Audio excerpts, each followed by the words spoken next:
So good morning and welcome to our final day of IRB days at GW. My name is Courtney Romaine. I'm the Education and Outreach Coordinator at the Office of Human Research. In the audience today is Dr. Dan Lieberman, the IRB Chair, so he will be here for a moment with us, gracing us with his presence. But today we're going to talk about the IRB process. So really the what and how of an IRB review. And as Dan and I were just discussing, we think one of the biggest issues when people are submitting their IRB projects and their applications is they think that they have to put in special language or there's something that, the IRB wants to know. Don't write in what you think we want to know. Just tell us what it is that you're doing.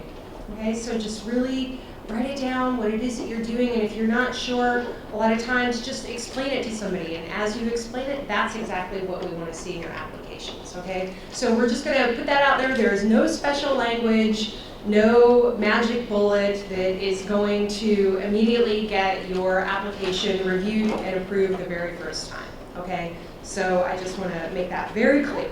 So we're going to talk about the process this morning. I want to give you a brief regulatory review. And the reason I want to do this is because oftentimes we use words in IRB world that mean something different in somebody else's language. And I just want to let you know where we're coming from and sort of the rules and regulations that we have to adhere to when we're reviewing your projects. We're going to talk about determining engagement and whether or not your study actually needs to come to the IRB. Because believe it or not all research is considered human subjects research, and we are the Office of Human Research, so that's what we are interested in. We're going to discuss different types of IRB review and common words and categories that you'll hear us say in an IRB review or maybe that you'll receive in your approval letters. Then we're going to talk about the criteria of approval. And the criteria of approval is what we are looking for and what we have to ensure is in an IRB application before we can approve it. Then we're going to have a few breakout sessions, so if you have additional questions that are specific to your study or to your project, I'm happy to stay behind and speak with you. Otherwise, you are free to go after that. So let's start off with why is IRB approval and how does it benefit you?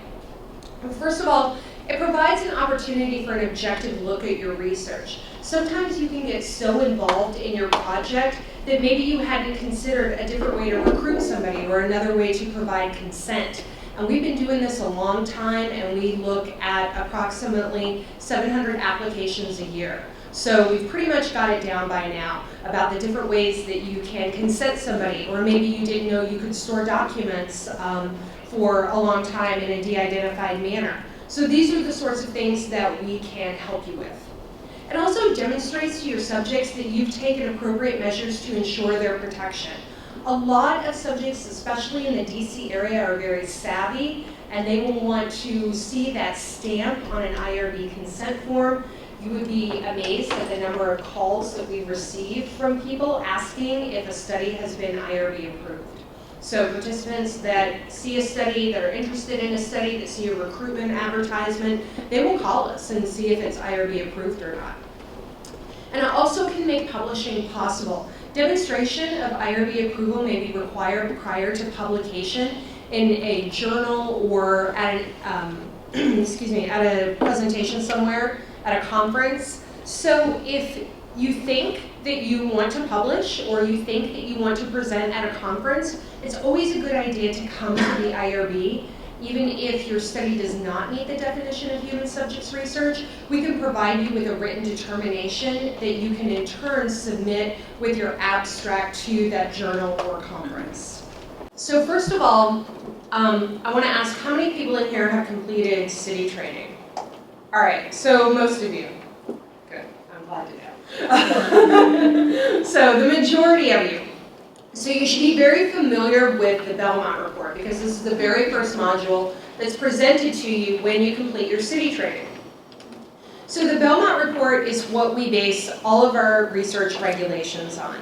And it was published in 1979 by the National Commission, and it's protection of human subjects for biomedical and behavioral research. I know that oftentimes social behavioral researchers may feel that a lot of the regulations don't apply to them, but the Belmont Report was written specifically with that type of research in mind. And it established 3 basic principles that are at the crux of all of our regulations, and we're going to review these. The first is respect for persons, beneficence, and justice. So when we talk about respect for persons, this is in the informed consent process. Yesterday morning we did a whole session on informed consent and how to consent individuals. So when you're discussing your projects with your subjects and you are consenting them, we want to ensure that you are treating individuals as autonomous agents and providing additional protections to those with diminished autonomy, such as vulnerable populations. Participation must be voluntary and informed. So your participants must understand what they are getting into and know that they can withdraw at any time. And these are all parts of the elements of consent that we will look for in your consent document. Sir? Would you define children as individuals with diminished autonomy? Absolutely. Children have their own protections under the federal regulations, and they are considered one of the protected vulnerable populations. So the second principle that we look at is beneficence. This is in the minimization of risk. And when we get to the criteria of approval, you will see that this is where the IRB really likes to focus its attention, in the minimization of risk. So directly from the Belmont Report, it reads, persons are treated in an ethical manner, not only by respecting their decisions and protecting them from harm, but also by making efforts to secure their well-being. So this means that you are just not responsible for consenting someone and collecting their data, but if something were to occur over the life cycle of your research that would increase the risk to your participants or something that they need to be aware of, then you should inform them and do a reassessment of your project and assess those risks. We want to avoid harm to the extent possible by minimizing those risks and maximizing any benefits, whether or not that benefit is a direct benefit to the subject, and ensuring that overall risks to study subjects do not outweigh the benefit to subject and to society. So you'll see where it says subject and society. So often there is no direct benefit to the participant, but if there's benefit to generalizable knowledge or to science, then this is what we're going to be looking for. And our last one here is justice. This is in the recruitment process and eligibility criteria, so your inclusion and exclusion criteria. We want to ensure that selection of subjects is for reasons of science and related to the purpose of the study. So if you are excluding a certain population, that you have a scientifically justifiable reason for that exclusion. We want to ensure that there's a fair distribution of benefits and burdens of research across society. So in other words, we want to ensure that one group is neither always researched or never researched, that we want to have applicability to more than one population. An equitable selection of subjects. Are you limiting your recruitment, or is enrollment available to a wide range of persons? So going back to the first principle, the informed consent process, we want to ensure that informed consent is prospectively obtained. So you are obtaining consent prior to any study-related procedures taking place. And it actually begins at the recruitment process. So from the moment you start talking to people, telling them about your study, you've already given them the purpose, and you've identified them as potentially eligible, okay? So that's part of the consent process. It should be a conversation between you and your subject. Nobody wants to just sit there and listen to you read off of a piece of paper. They don't want just a piece of paper shoved in front of them and say, here, read this and do this study. No. You want to talk to them. You want to answer their questions. You want to hit the highlights of that consent document. You want to ensure that you and they are fully engaged in this process. And you want to ensure that you have their best protection at heart. And again, consent's a process, not a piece of paper. It doesn't end with the subject's signature, and it has to be reassessed through the participation. So there may be instances where you have to change a consent document and potentially even re-consent a participant. So going back to what this gentleman was saying about vulnerable populations, per the federal regulations, there are 3 protected vulnerable populations. These are pregnant women, fetuses, and neonates, children, and prisoners. Even though these have their own federal regulations subparts, we consider these other groups to also be vulnerable, and we treat them in the same manner. So cognitively impaired individuals. So older adults, somebody perhaps with dementia or Alzheimer's, traumatic brain injury, or the mentally ill. Educationally or economically disadvantaged individuals could also be considered vulnerable. Non-English speakers, if you are recruiting somebody in the US and they do not have English as their first language and you have translated documents. As we learned yesterday in our international research panel, it's not just the words, but it's also the cultural context that you really need to take into consideration when you are working with individuals that English is not their native language. Employees and students could be a vulnerable population, and we look at students very, very closely, especially GW students. Patients and members of the military could also be considered vulnerable, especially if the treating physician is the principal investigator and is recruiting his or her own patients for that research. Okay. So again, while these are not federally regulated, we do consider them to be vulnerable and treat them in the same manner and take the same considerations for them. We just don't have a special checklist for them. So focusing on our second point, beneficence and the minimization of risk, we find that oftentimes when we receive an application in our office, it may say, there's no risk to this project. This study doesn't have any risk. Because I think a lot of people feel like risk is a physical risk. But those aren't the only risks that we look at when we are assessing your IRB projects. We like to use something called a cables model. And the cables model focuses on different types of risks that are related to research. So the first is cognitive or psychological risks. If you are asking somebody to perform a task that they might get nervous or anxious about, that could be a cognitive risk. The second one is an affective risk. If you are engaged in research that is working with a population that has some sort of trauma or PTSD, and your interview questions or surveys or focus groups may elicit a response that could bring out some sort of agitation or anxiety or upset your subjects, that could be an affective risk. The biological and physical risks are pretty straightforward. Those of you that are working in social behavioral research, I don't see this too often. I don't think anyone's at too much of a physical risk of maybe a paper cut on a survey or carpal tunnel filling out, an online survey. But the biological and physical risks, I think, are the ones that are most present. If you are working in biomedical research, we want you to look at the risks of not just the research, but if you are doing something that involves a comparison with a standard of care, you also want to ensure that you have written in the risks of that standard of care. Okay.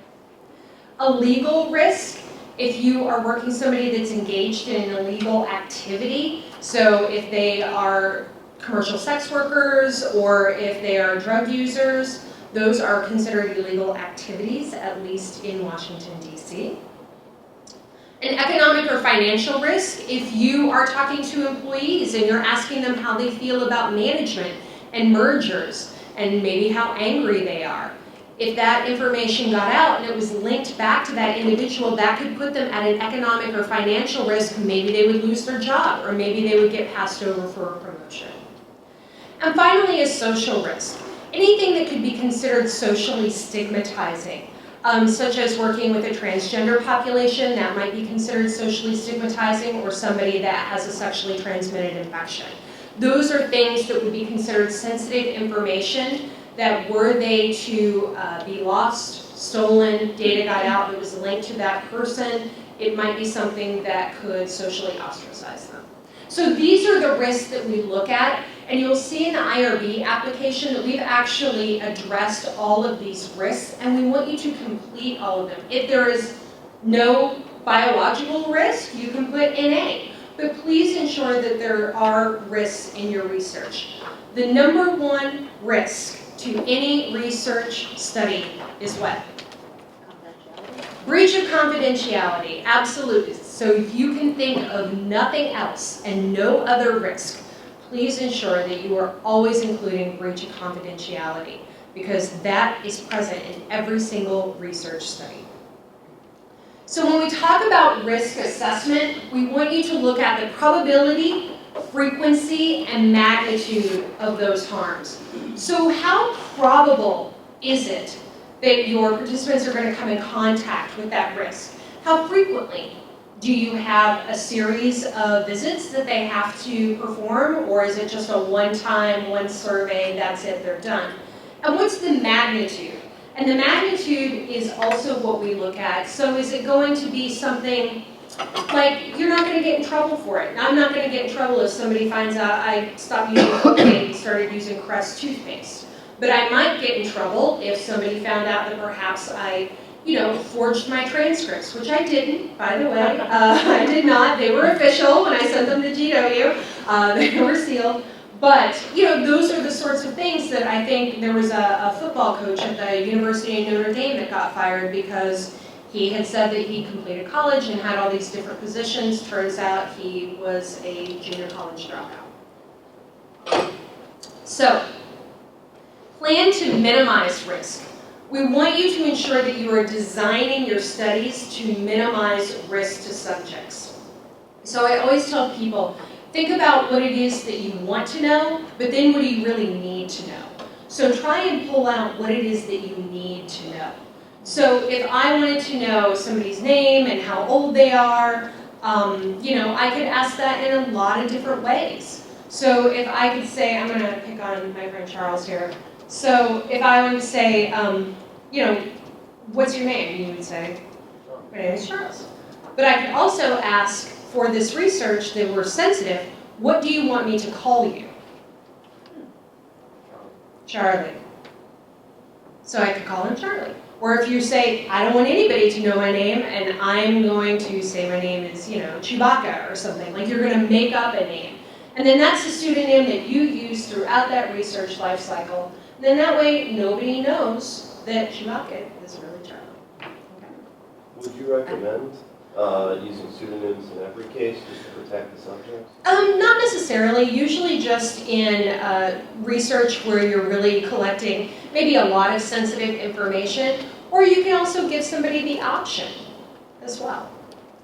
There are some times that you definitely need to know somebody's name, especially if you are linking something to a school record or a health record or an employment record, but it's really, do you need to have that information?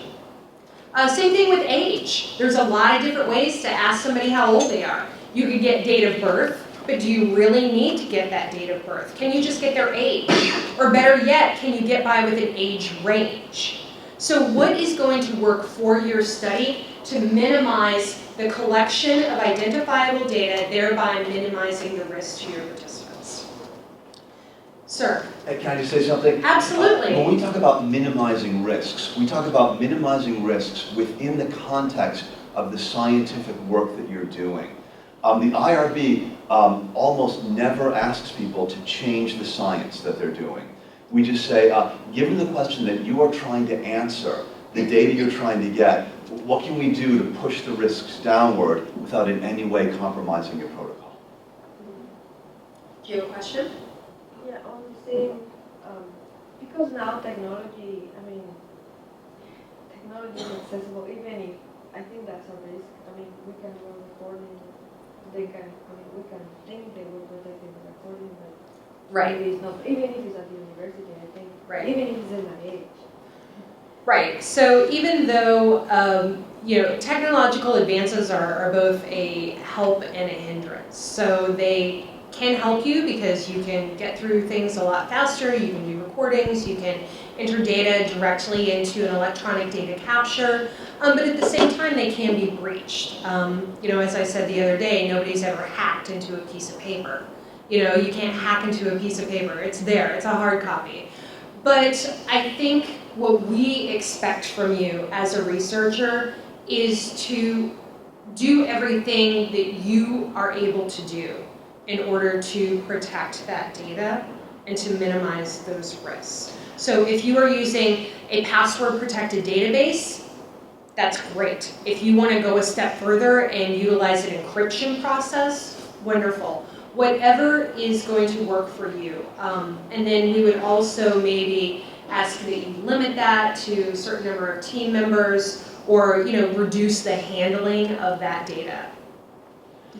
And I think we want to point out that large risks are okay. Large risks are necessary. And in some way, it doesn't matter how big the risk is, as long as it meets 3 criteria. One is you have to expose people to this risk, or the research is impossible. 2 is that the expected benefits from the research justify this risk. And 3 is that you tell patients about it in the informed consent, because maybe they don't want to undergo that risk. So when we talk about those risks, we also want to look at monitoring any risks. So be proactive when it comes to monitoring your risks and minimize for duration of the research.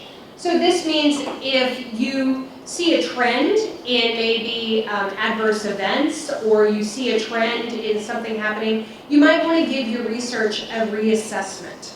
So this is something that you also might want to inform your participants about. So say there's a breach of confidentiality and something does get hacked, and Target gets hacked all the time, apparently. But maybe there is a database breach. You would want to inform all of your participants and let them know that there has been this breach of data, and if they wish to continue, they can do so. Otherwise, they can withdraw. So the same thing if you're conducting biomedical research, and maybe there's a new risk that comes out on your test article, and there's an upgrade to the investigator's brochure. This is something that you would definitely want to let your participants know about. And this is also something that you would also want to include in the informed consent. So you would modify the informed consent. That way you are letting future participants know as well. Anything you'd like to add? No? Thank you. So we just talked about this a little bit. Other ways that you can minimize risk. So we talked about developing studies and instruments that minimize the risk of minimize the collection of information that can put a subject at risk, and minimizing the use of identifying information as necessary. So one thing that we see a lot of, and that I think some people can get in a little bit of trouble on, is publications, especially if you are doing anthropological research or something where you have to put some sort of information into the journal. But providing too much information could lead to identification of subjects. So I often tell students that are doing this type of study, or even investigators, that when you are doing your publications, is there a way that you can describe the area that you're talking about without providing too much identifying information? For example, instead of saying George Washington University undergraduates, can you say undergraduates at a large university in the Mid-Atlantic region? Because that could be any university. There's so many of them. Instead of identifying GW specifically. So there's different ways that you can do this. Did you have your hand up? No. Oh, okay. I'm sorry. So have a plan to maintain the subject's privacy and confidentiality of the study documents. So where are you going to keep them? Are you going to store them in a password-protected database, or maybe you're going to use RedCap, or you're going to keep things in a locked cabinet that only you have access to? So this is what the IRB is going to want to know, and we would also expect that you would tell your subjects the same thing. And having a plan to refer subjects for help depending on the study type and population you're working with. So if you are working with a population, maybe you're asking them, Syrian refugees, about their experiences fleeing Syria. Is that something that you might suspect would elicit an emotional response? And how are you going to help them deal with that response? Are you going to refer them to counseling services? Are you going to provide them with some social service contact information? Well, I wouldn't necessarily expect that you would counsel them unless you're from the counseling department, perhaps. Then, you can certainly provide them with that information. So now I want to talk about making a determination of engagement. And I think that this is really important to know because, again, not all research is human subjects research. So does your study require IRB review? So we look at two different things here. And these are both definitions per the federal regulations. So the first question we look at is it research? And research is defined as a systematic investigation designed to develop or contribute to generalizable knowledge. So research development, testing, and evaluation. So we talk about something being systemized. So if you have a system or a method or a plan, these could be data points that you want to analyze, questions that you want to ask in an interview, even if it's a semi-structured open interview. You have some questions that you want to analyze, right? That you want to look at. How are you going to answer your research question? The second point is an investigation. Testing a hypothesis and permitting conclusions to be drawn. Now again, I understand in social behavioral research, oftentimes you may not have a hypothesis, but you do have a research question, otherwise why are you doing the research at all? So you have a question. So if you do meet both of these definitions, you are engaged in research. The second point here is intended to develop or contribute to generalizable knowledge. For now, and I'm going to say for now, at this point in time, our benchmark for this is, are you going to publish or present your findings outside of GW?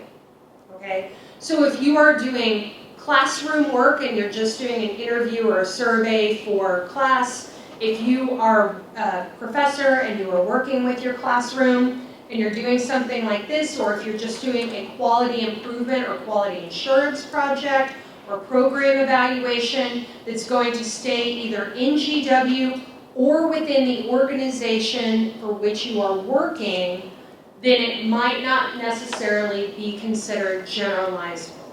Okay? So the second question is, does the research involve human subjects? And a human subject is a living individual about whom an investigator conducting research obtains data through intervention or interaction or identifiable private information. So I want to go back up here to this about whom. That means it's about the person. We often get studies in that want to interview subject matter experts. And they're asking these subject matter experts, or SMEs, if you will, about policy development, program implementation, economic issues, things of that nature. That is not about the person, that is about the program or the policy. Okay? So once you are soliciting thoughts, feelings, opinions, or ideas that are unique to that person, that becomes about whom. So data through intervention or interaction could mean any sort of interaction, whether or not you're providing an intervention. So an interaction could even be an online anonymous survey where you never collect any identifiers about the person. You're still interacting with them by means of them completing that survey. And the second component here is identifiable private information. This is any information that would not be available otherwise without specific permissions. These include student records, employment records, health records, anything that you have to obtain permission to access. Okay?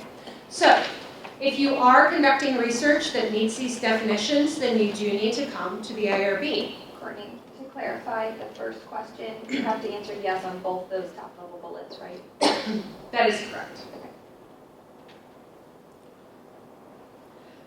I know it's very small. These slides will be available. We are recording this session, so they will be interspersed. So what I've done here is actually take the 18 HIPAA identifiers.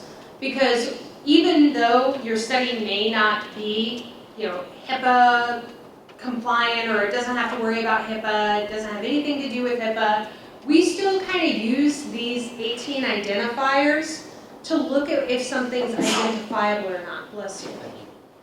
So names, geographical subdivisions smaller than a state, elements of dates except for year, phone numbers, fax numbers, emails, social security numbers, medical record numbers, health plan beneficiary numbers, account numbers, certificates or license numbers, anything that is unique to that individual, vehicle identification and serial numbers, including license plates. And the reason we say this is I invite you to look at the tea room trade study that was done in the 70s by Dr. Laud Humphreys. Device identifiers and serial numbers, those are implanted in your body and they are unique to you. URLs and IPs. Biometric identifiers including fingerprints and voice prints. Full face photography, images and any comparable images. And any other unique identifying number, characteristic, or code. So, even if you have what is called a de-identified data set, we're going to ask you what variables you're accessing in that data set.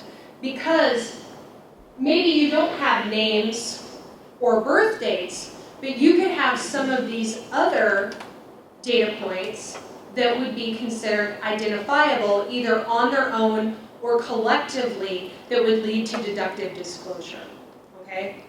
So what am I saying that you need to submit everything to the IRB? And I'm going to show you this in a minute. Yes? This is a HIPAA definition of identifiable Yes. private information. Yes. I'm doing an online survey that'll probably target mostly government officials. They're familiar with the term PII. Personally identifiable information. It's the same idea. Can I put that term, personally identifiable information, Absolutely. in the consent form? My concern is that if I don't, then Absolutely, my yes. Okay. Yes, of course. Please do so. My concern is looking through. There's a lot of different agencies that have defined PII, and HIP in this definition, it's not specifically there.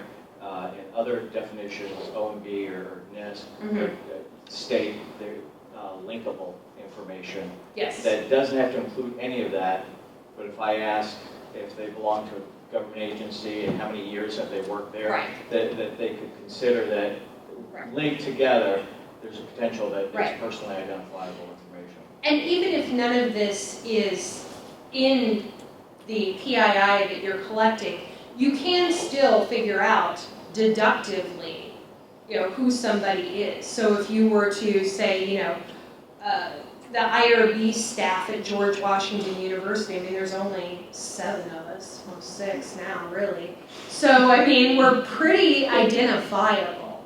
If you were to talk about the GW IRB chair, you're pretty identifiable. So, yeah. Hey guys, quick comment. Absolutely. I think that sometimes there's confusion between de-identified data and anonymized data. So de-identified data is when you have a code link. So the data itself is only a code that you did, doesn't identify the subject, but then you have a link that you are hopefully storing someplace else. Anonymized data is when you break the link, or when you collect the data with no way of knowing who it is at all. So there's no way anybody could figure it out. And that's considered pretty much risk-free. So a lot of people like to retain data after the study is finished. And that's something that we actually encourage, because that can increase the potential benefit of the study by creating this database. If you anonymize the data, that is completely eliminate any link. You can keep that data as long as you like. The IRB does not encourage you to destroy it after a period of time. I'm going to be studying the effects of games on student learning, and I'm going to be asking students to put in a username of their choice. Does that count as de-identified data? No, but I think it would be important to say, please do not use a username that you've ever used to log into any other site. Okay. And then I think that it's not. So making that disclaimer, And I'll say, please don't include your name, your date of birth, your social security number. Yeah, okay. yeah. Thank you. Yeah, Lorna. Could you address biological samples in terms of how it presents and maybe not research, or how you are looking at that? Yes, I can. The reason I'm hesitating a little bit is, as you know or may have heard, there are some updates to the rules that are forthcoming. And so when you talk about biological specimens, if they were medical waste or something that were collected for non-research purposes and they're just sitting around in the pathology department and they don't have any identifiers on them whatsoever, and they're provided to you for research purposes, that's something that may not, and I say may, not be considered human subjects research. We might want to see a copy of the consent that somebody signed, even if it's, you know, a medical consent or a consent for a blood draw or a biological specimen, a surgical consent or something like that. But for now, I would be pretty confident to say that that would probably not be considered human subjects research. And I just want to mention that in the future, DNA will probably be identifiable information, but today it's not. Right. Thank you. So we could talk about identifiable information forever and ever. It's a really interesting topic, I think. But when we talk about what is and what is not human subjects research, this is kind of what we follow.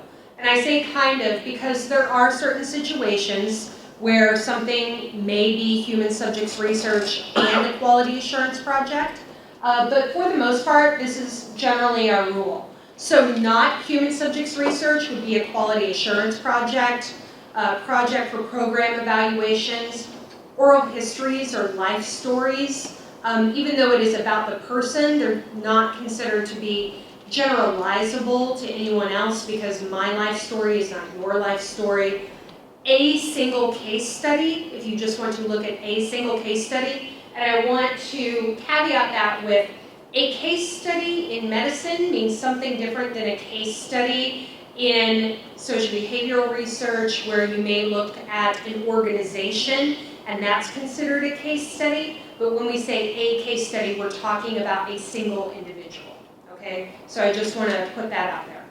Secondary or aggregate data analysis, class assignment or project, and research with deceased persons data. Okay, so those would not be considered human subjects research.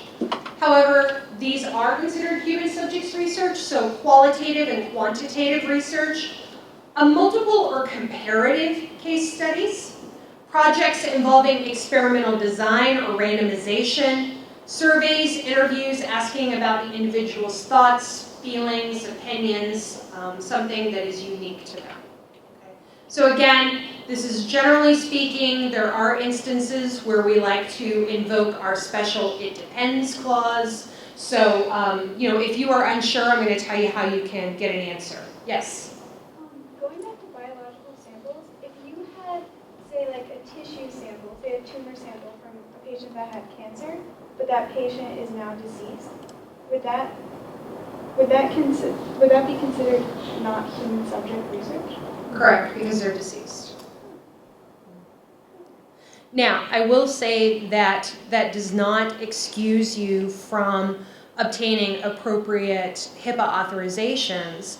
However, as far as the IRB is concerned, biological samples from deceased persons.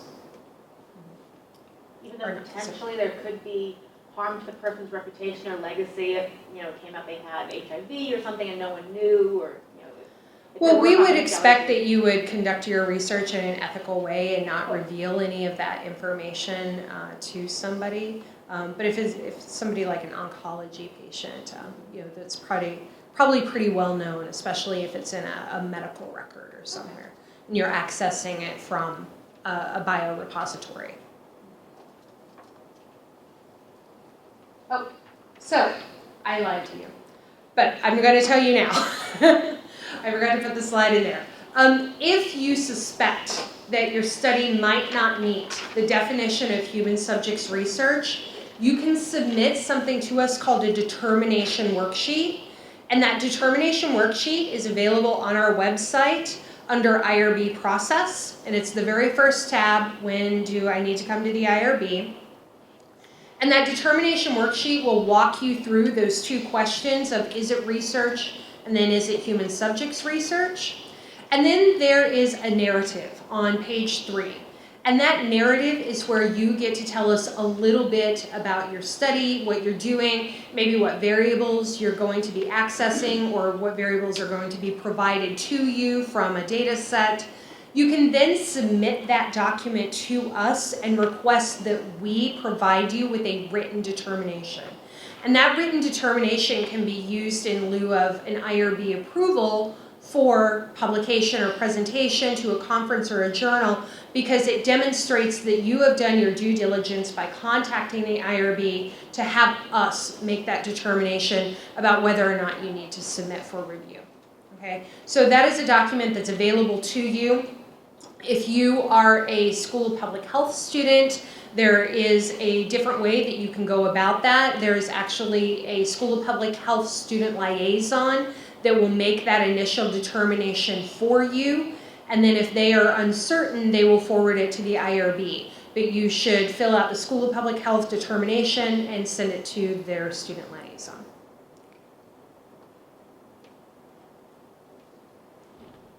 Any other questions that you have about engagement in human subjects research before we move on to actually when you need to submit to the IRB? Nope? Okay. So you'll hear us talk a lot of times about something is exempt or something's expedited or something's greater than minimal risk. So you're always thinking, what does this even mean? I don't know, there's just a bunch of IRB words that they talk about, and I submitted it 6 weeks ago and they said it was expedited, but I don't see it moving any faster. Well, that's because IRB uses a special language. And human subjects review categories are based on the risk level. So we look at the population being studied and the study procedures that are taking place. And the level of risk is going to dictate under what category of review your study falls. And there are 3 of them. So the first one is exempt, and that means it is less than minimal risk. And I'm going to go through these categories with you. The second one is expedited, and that means minimal risk. And then the third one is a full board review, and that means it's greater than minimal risk. So I don't want to focus on the full board studies too much, because I feel that for the most part, people are pretty good at identifying when their study is greater than minimal risk. These are your drug trials, your device studies, studies that are collecting a lot of sensitive information from vulnerable populations, something that we may want to go ahead and review under full committee. Okay? And when we talk about minimal risk, we mean that the probability and magnitude of discomfort anticipated in the research are not greater in and of themselves than those ordinarily encountered in daily life during the performance of routine physical or psychological examinations or tests. So I'm going to go through the exempt categories with you and let you know what the different exempt categories mean. And then we're going to focus on the minimal risk categories, the expedited categories, and let you know what we view per the regulations, what is considered to be minimal risk. Keeping in mind that what is minimal risk for one population may not be considered minimal risk for another population. So again, we look at the population that you're working with and take that into consideration when we consider something to be exempt, expedited, or full board. Yes? So the IRB determines the level of the category of review. So like we don't say, I'd like. It sounds silly when asking the question, I realize. No, go ahead and ask it, because But what I you're can't asking is request. very common. Okay, so if I thought, all right, well, I did the very best I could to minimize risk. I'd love to see this expedited. It's anonymous. I can do this. And then I send it to you, and you say, oh, You thought it was expedited. But the Right. IRB makes that. Right. So first of all, it's very rare that we would elicit an evil laugh like that. We put a lot of faith and trust into investigators to make this initial determination on your own. We have one application form. Thank you very much for attending, sir. We'll see you tomorrow. We have one application form for all studies. And in that application form, if you feel, after reviewing your study and the categories, the exempt categories, that your study is exempt, then you only complete certain sections of that application form. And those are in orange. Okay.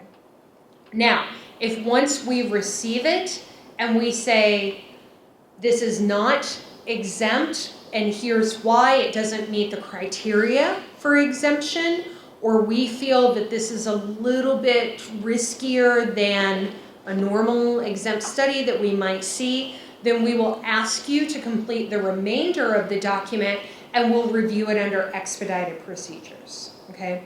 There are certain situations that we would receive an expedited study and that it has to go to full committee review, and I'm going to point those out. But for the most part, again, I think people are very good at identifying when something needs to go to full board. Yes? By extension, wouldn't technically every form of educational research be a full board review because it deals with children? Because they deal with children? No. I'm going to point it out to you. Ta-da! So, exempt research, we have special considerations for that. Exempt means it is exempt from the federal regulations. It does not mean that you are exempt from submitting it to our office for review.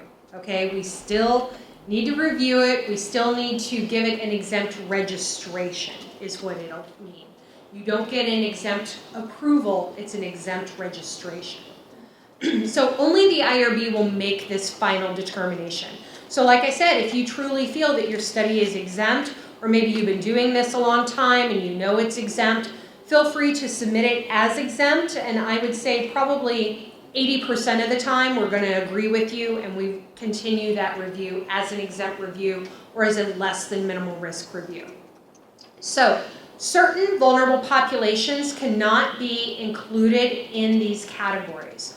So prisoners, that research is never considered exempt, okay? There are certain categories within exempt research that children can be enrolled, even though they are a vulnerable population. So in order for your study to be reviewed as exempt and remain exempt, it must meet one of these 6 categories. So the first one is research in educational settings. So this would be something testing maybe curricula design or 2 different types of delivery models for learning. If you had a traditional teacher in-person model and then maybe you wanted to do a website delivery system and just compare them. That would be research in educational settings. Children may be enrolled in this type of research, so category 1. Category 2, educational testing, surveys, interviews, or observations of public behavior. Children may also be enrolled in this category with limited enrollment, especially the observation of public behavior. You can observe children at a playground for research purposes. Just make sure you let people know that you're doing it for research purposes. Get your IRB registration letter and you say, I'm legit, it's for research purposes. But this instance, children can be enrolled. Now, number 3 is research involving elected or appointed public officials. So this would be your interviews with members of Congress, any other elected or appointed public officials such as superintendents of schools, county clerks, things of that nature. I want to let you know, though, that this is only limited to elected or appointed public officials in the U.S. So if you are going to speak with the Prime Minister of Malaysia, then it wouldn't fall under that category. We would actually put it under category 2. Category number 4 here, the 4th bullet point, is research involving existing data, so retrospective only. And when I talk about retrospective, that means that all data must exist on the shelf at the time of your submission. So it has to be in existence at the time that you submit to our office for review. Okay. Demonstration projects are generally for government demonstration purposes and taste of food quality evaluation. In the 15 years that I've been doing research, I have never seen a taste of food quality evaluation study, but I hear that they exist. So for the most part, I would say what we see for us is something in category 1, 2, and 4. So educational settings, surveys, interviews, or observations of public behavior, or research involving existing data. Those are probably the top 3 that we get through our office. Now I want you to pay special attention. I see your hand up there. I want you to pay special attention to the second one where it says surveys or interviews, because you're going to see this again. Because when we talk about exempt, again, we're talking about less than minimal risk. So something that doesn't collect a lot of sensitive information or something that wouldn't be damaging to an individual. So I like to call these toothpaste studies because nobody's going to get in trouble if you find out what kind of toothpaste you're using, unless you work for a toothpaste company. But generally speaking, you're not going to damage your reputation, lose your financial standing, employability, insurability, or anything like that if somebody finds out you use a certain brand of toothpaste. However, they might be damaging to you, or that research might be damaging to you if somebody were to find out again that you lied about attending a certain school or fudged a resume or something along those lines. So this is also reflected in our minimal risk categories as well that we're going to talk about. You had a question. About the bullet point number 4. Uh-huh. If you have access to data, say again that it's like sequenced tumor data from patients, and it gets updated frequently, but would that be considered under that category? So are you saying that you have data that exists and you wish to do research on that existing data, but they're always inputting new data into that database? That is actually considered retrospective and prospective because it doesn't all exist at the time. So when I talk about all, I mean all data is on the shelf in the database. They're available to you no later than September 16th, 2015 if you were to submit today. But also, wouldn't that be problematic for exemption? Because in order to do that, they would have to still have identifiers in the data set. Right. Well, it doesn't meet the criteria for exemption, yeah. So there's actually another category that we would review that under, but it would be considered minimal risk.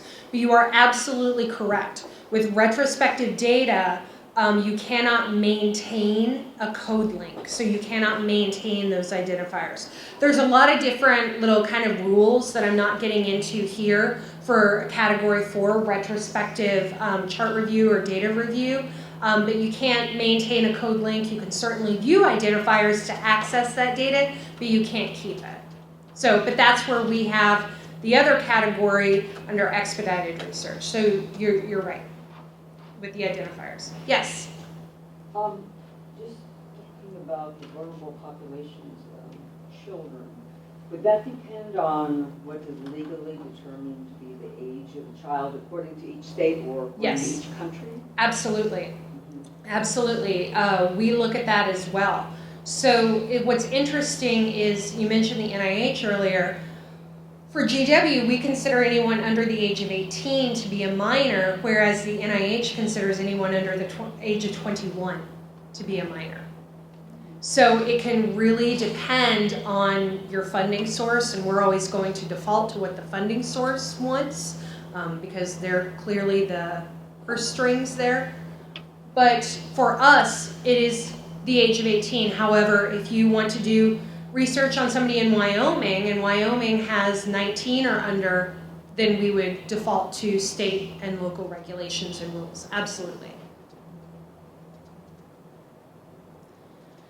Again, I know that this may be a little bit small, but I'm going to go through these with you, and these slides will be available for you. You can also access these at any time just by doing a Google search for expedited research categories, and they will come up under the Department of Health and Human Services, Office of Human Research Protections. Now, the first one that might be considered minimal risk, and the reason I say might, is because we really take this first category into review or into consideration when we are reviewing your projects. So, number one is clinical studies of drugs and medical devices only when A or B is met. Research on drugs for which an investigational new drug application is not required, or research on medical devices for which an investigational device exemption application is not required, or the medical device is cleared or approved for marketing and the medical device is being used in accordance with its cleared or approved labeling. So, the IRB has taken a little bit more of a conservative stance with this category, that we want any FDA-regulated product to undergo full committee review for its initial review. Okay? They will then make the determination if it does meet the category 1 for minimal risk research. And the reason we really want to do this is just for the protection of the subjects and the protection of the investigators and the IRB. We want to ensure that we are following all the rules that we have to follow. So really, this is why we might send it to full committee. Now, if you're looking at something like Tylenol or aspirin and its use on reducing inflammation, then that is clearly something that we would consider minimal risk. But if you want to look at Tylenol and, maybe how it, has a new off-market use that people are talking about, then that's something that we might consider to be greater than minimal risk for the initial review, and then let the IRB make that determination. So the second category here is collection of blood samples by finger stick, heel stick, ear stick, or venipuncture, and then it gives the criteria for that. Basically, if they are adults that have some sort of disease process, that they would not be considered healthy adults, such as diabetes, then we would upgrade that to a full committee review. However, healthy, non-pregnant adults weighing at least 110 pounds, and you're not collecting more than 550 milliliters from them in an 8-week period, that's considered minimal risk. Okay. Number 3, the prospective collection of biological specimens for research by non-invasive means. So this would be fingernail clippings, hair clippings, saliva, things of that nature. Okay. Number 4, collection of data through non-invasive procedures, so not involving general anesthesia or sedation, that are routinely employed in clinical practice. These are things that might involve an ultrasound, EEG, ECG, some sort of a monitor like a pulse ox monitor. Those sorts of things are considered non-invasive procedures, okay? So these are all pretty medically heavy. There are some social behavioral biomedical researchers that do use these other categories, especially if they are collecting blood or collecting buccal samples or saliva samples. However, categories 5, 6, and I'll show you 7, 8, 9, these are also for the social behavioral researchers. So research involving materials such as data, documents, records, or specimens that have been collected or will be collected for non-research purposes, they fall in here. So this is where your prospective data may fall into place, or if you are doing research on research. So if there's a research data set that already exists, but you want to analyze it for your own research question, it would fall under category 5. Okay? Collection of data from voice, video, digital, or image recordings made for research purposes. I want to point out that if you are recording an interview only for transcription purposes, and that is the only thing you are using it for, and the rest of the study can meet the criteria for exemption or less than minimal risk, we're not going to upgrade it just for that, okay? We're going to keep it at exempt because we don't consider recording for transcription purposes to be analyzing data for research, okay? Because you're not analyzing those recordings, you're analyzing the transcriptions from the recordings. So an example of voice or video or image recordings would be if you are an audiologist and you want to hear how somebody's voice is changing, or you're in speech and hearing and you want to hear children with cochlear implants, how they are learning speech, that's something that might be considered for voice analysis. So category 7 is research on individual or group characteristics or behavior, such as research employing surveys, interviews, oral histories, focus groups, program evaluation, human factor evaluation, or quality assurance methodologies.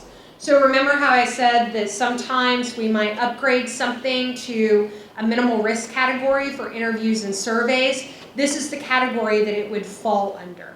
Okay, so if you are collecting a lot of identifiable, sensitive information, we would put it under category 7. Category 8 is really more for IRB purposes than for your purposes. You will never receive an initial review with a category 8. And then category 9 is sort of a catch-all. It's any research that is not conducted under an investigational new drug application or an investigational device exemption where categories 2 through 8 do not meet. So if you are conducting research and it doesn't fit into category 2 through 8, then we have to send it to the full board for its initial review. And the full board can then determine that it's minimal risk. But these are the rules that we have to follow because these are the federal regulations. I know they're really old, they're weird, but this is what we have to follow. So if you do submit a study and it is clearly minimal risk and we think it's minimal risk, but it just won't fit into one of those categories, then we have to send it to the full committee. So one of the reasons I'm giving you all this information is not because I'm trying to train you to be IRB professionals, but I would love it if you all were. I'm telling you this because we put these categories in your approval letters. So when you receive your approval letter from the IRB, it will explain that your study was reviewed under expedited procedures and under which categories we've approved it. So this really doesn't mean a whole lot for you moving forward with continual reviews, but it is important for you to know, especially if you have to submit to other IRBs for review. So if you have to submit to the DOD or the DOJ, they're going to know what that letter means, that we've reviewed it under these categories and under expedited procedures. So it's very beneficial for you if you have to go to another organization and that organization has an IRB that wants to review it as well. This is going to be very helpful for them, and so they will know that this is the category we looked at. When we are reviewing your studies, and everybody wants to know, what is it the IRB is looking for? What does the IRB want to know? What's the big secret? There is no secret. This is the secret, okay? Secret formula right here. It's basically everything that we talked about. When we are in an IRB meeting, or when you come, if you're coming this afternoon to the presentation on tips for an easier review, we are actually going to provide you with our review checklists. So you know exactly what we're looking for when we get your applications. Because it's not a secret. This is it. Okay, this is exactly what we are looking for. Is the checklist available online? No, the checklist is not available online because it's like our personal checklist that we use administratively. But they are going to be handing it out this afternoon, so you just have an idea of what we're going through. But I will tell you that our application is written to address all of these points, every single one of them.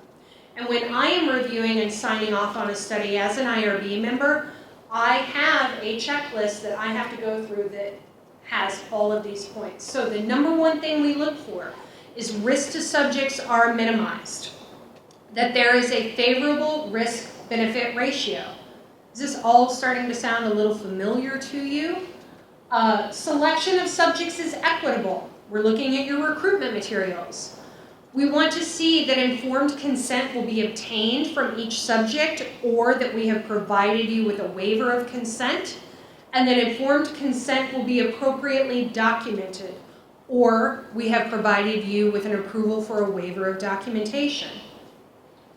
We want to ensure that you have adequate provisions for monitoring the data collected to ensure subject safety. This speaks directly to what I was talking about earlier about monitoring your risks throughout the research life cycle, and that there are adequate provisions to protect the privacy of your subjects, so their private information, and to maintain the confidentiality of the data. So how are you storing your data? And finally, we will look to see that if you have any vulnerable populations involved in your research, that there are additional safeguards in place for them. So this is it. This is what we're looking for. And again, our application is actually written to address all of these points. So all of these should be represented in your application when you submit it. Yes? This is a question that I'm not sure I'm going to be able to articulate it right, but maybe I can give you an example. The adequate provisions for monitoring as you're collecting it. My study is qualitative and it's three interviews at series. So I figure it's going to take a pretty long time and there's going to be a lot of data with a lot of kind of time in between. So I'm concerned maybe more about that piece than the rest of them, because it's ongoing. How do you say that to the participants? So really, when we're looking at provisions for monitoring data to ensure subject safety, we just want to see, like, maybe there's a trend. Maybe there's always a follow-up question that you want to ask people once you get into the interview process. And you start, doing your interviews, and maybe after question 4, for some reason it always triggers a follow-up question, and that's something that you are monitoring throughout these interviews, and then you decide that you want to do a modification because maybe you want to add additional questions to ask people. So really with qualitative research, when we talk about subject safety, it's not as much of an issue as with biomedical research, but we still want to ensure that you are protecting your subjects. So if there is a follow-up question that you want to start asking, that may impact the risk to those individuals. So then the next time, if you do have follow-up questions for them that maybe they choose to not answer, or you might want to reconsent them and let them know that it is a little bit higher risk than it was last time. So these are just sorts of things that we want to look for and ensure that you've taken into consideration, and that you know that if there is an increased risk, that you have to let the IRB know that you are maintaining the protection of your subjects, and that you're letting them know that there's an increased risk. So it can be a little bit different, like I said, with social behavioral research or qualitative research, but we try to kind of make it all encompassing. So it's a little bit harder with that. Yes? My greatest nightmare research is... The IRB, I know. No, that's not at everyone's all. greatest nightmare, sir. We're actually the easiest part of your research, believe it or not. I've been told, I'm more afraid that, especially studying students being involved in ed research, that on their own they would disclose personal information, put themselves, am I held at fault for that if they tweet about a study and it gets back? No, that's them. I mean, you could certainly ask that they don't do that. I certainly would, but... but I know how kids are, especially middle school, high school kids. They want to talk about things, but, you can only control what you can control, and we want to make sure that you are doing everything you can to ensure you're protecting them. If they choose to disclose that information, that is their choice. Yes? I have a question on selection of subjects. Mm-hmm. And in the IRB process, you ask for the advertisement or things like that. If I want to go out and just post on public forums or send out email distributions or ask other people to forward it on, are you looking for? We want to have recruitment materials? It is recruitment materials. So we would want to see a copy of the email that you're going to send out or the post that you're going to put up on a discussion board or an organization's Facebook page or wherever it is that you're going to be posting. We would want to see those materials. And once I provide a list to you, am I held to only that list? Or if 2 weeks later, after I post on this board, somebody says, hey, you should really post on this other board? So what you can say to make it sort of pointedly vague is you can just say, organizational message boards and listservs. Okay. Thank you. We're not going to ask you for specific names. Yeah. So I think we're talking kind of a little bit about our review process. So it doesn't matter what category of review you think you have or we've determined that you have.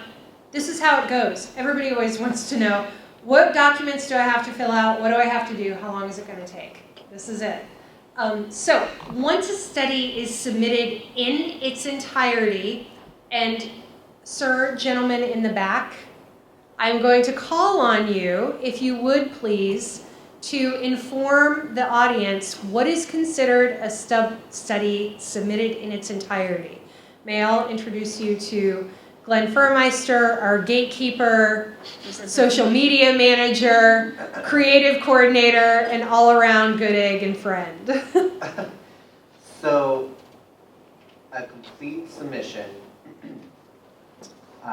you must have the PI, and at GW, a PI must be a regular faculty regular faculty member.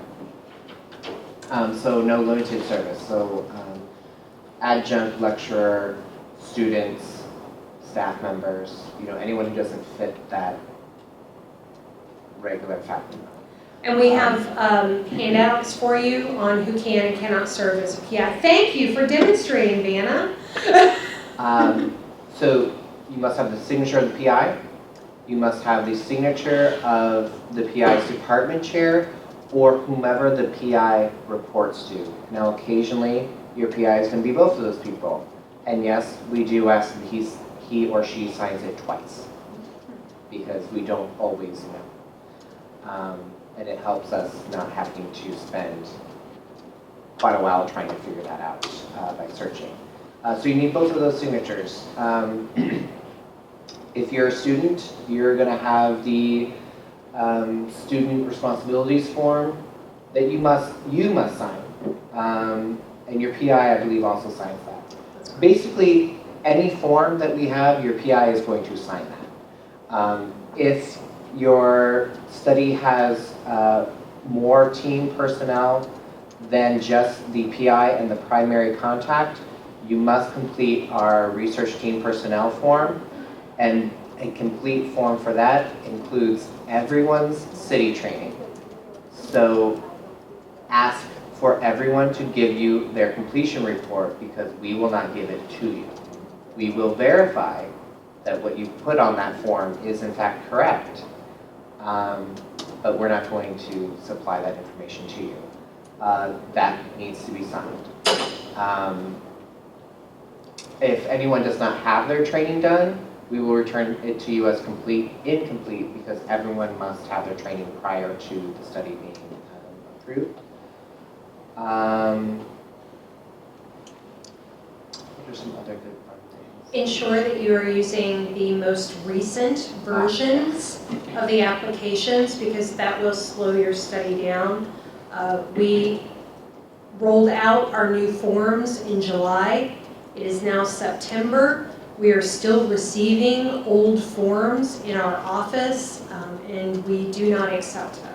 So that, Okay. yeah, do not, This is only for a new study. If you had an ongoing study and you use the old forms, that's fine. We're not going to make you put them into the new document. But for a brand new study, you must use the new forms. so always go to our forms page and download a new form. Don't just save it to your desktop because, They're always As- changing. yes, we have our version date on there. Those think are the that's things that it. are coming to the top of my Yeah. head here. So that is what is considered a study in its entirety. So once that is submitted, it will then go to an OHR staff member. They will do a preliminary review. So during that preliminary review, they're going to look through it, make sure that everything is there, that we need to be there. If they have questions or concerns, they will email you and your PI, or if you are the PI, they will email you directly. And they just want to know a few things. Our second favorite phrase after it depends is please clarify. So please clarify this or confirm that. So we're just going to ask you some questions that we may have during the review process. Sometimes this is remedied very quickly. I've seen people shoot emails back within 10 minutes, and then it goes on a designee desk for review. If your study is exempt, it is approved by an IRB staff member. If it is expedited, it is approved by an IRB designee, who is an IRB member that has gone through additional training in order to sign off on those studies. If it is full committee, it obviously goes to full committee, and we will let you know what meeting date it's been assigned to, okay?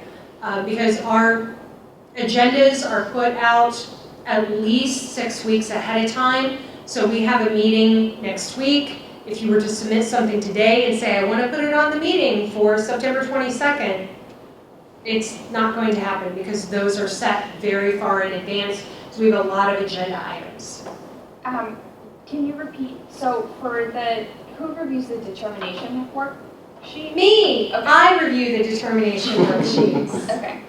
Or somebody else if So I'm like busy. in the preliminary review step there, or? So the preliminary review is after you've submitted all your documents. So the preliminary review is really what we are doing. It's kind of cleaning everything up and making sure it's meeting all of our policies and all the regulatory requirements before it receives the final review. Because we want to make sure that it's as clean as it can be and as good an application as it can be before we either issue it an exempt registration or send it for final approval.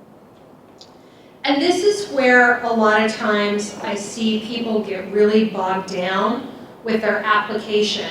And again, they want to make them perfect, especially the doctoral students. I love you guys, but you are really, really concerned with making sure that everything is perfect. Don't. You are wasting your time. That is the time that you are trying to perfect that application and making sure that you're putting in everything that you think the IRB would want to know or thinks that we're looking for. That's the time that we could have spent reviewing it, because we're going to be doing that preliminary review anyhow. So the best thing I can tell you is what I told you at the beginning of this session. Don't worry about what we're trying to look for. Just tell us what it is that you're doing. I would say 95% of the time, that is more than sufficient, okay? So if you come back this afternoon, we're actually going to give you some tips to make that initial review easier. So once everything is satisfactory and you and the analyst or the other IRB staff members, such as our IRB administrator, have gone back and forth a few times, then we send it for formal review, or the analyst signs off on it and provides their registration. And then that's it. That's our review process. Yes? Can you go through the communications through the steps? So once we submit it, are we told that your submission has been received? If you submit it through email, we will provide you with either an incomplete notice if you're missing anything, or we'll give you a receipt. And that receipt will say something like, your submission's been received, you will be contacted within 5 to 7 business days by an IRB analyst to, if they have any questions or concerns. And in the rare case where the preliminary doesn't have any questions or concerns and it goes on to forwarded for the formal review. We'll let you know. Okay. Yeah, we'll say your review, we've conducted a preliminary review, there were no questions or concerns, it's been forwarded for formal review. So we'll let you know. Are we told when the formal review would take place? No, because that's not a set date. Okay. So what we do with designees is we actually have a designee of the week, and they come in when they are able to. I mean, I'm there all the time, so my work this week will be tomorrow. I'll be reviewing studies as a designee. But we have a designee of the week, so they come in when they are able to come in, and they go through studies. So they go through initial reviews, continuing reviews, modifications, closures. Okay, so they have all those different studies that they have to go through. So we try our hardest to get everything out to you in a relatively, I hate to use this word, expeditious time.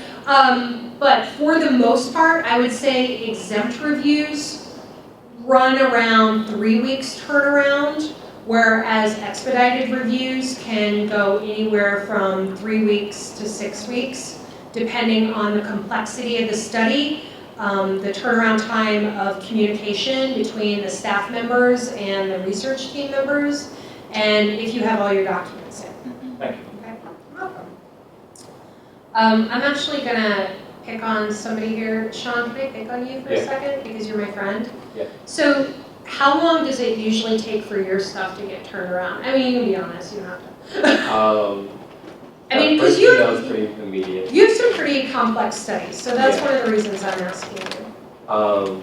The first email was pretty immediate that they received it. I normally get a preliminary responses in a week maybe. Okay. And then normally there's a second round of preliminary questions after I've responded to the first one. But it's being submitted for like full review within a month. Okay. Probably. Yeah. So and that's for expedited studies and And it's as your quickly studies. as you respond kind of is when they can respond to you again. So if you're quick, they're quick to get back to you as well. And Yeah, because we don't want that stuff lingering.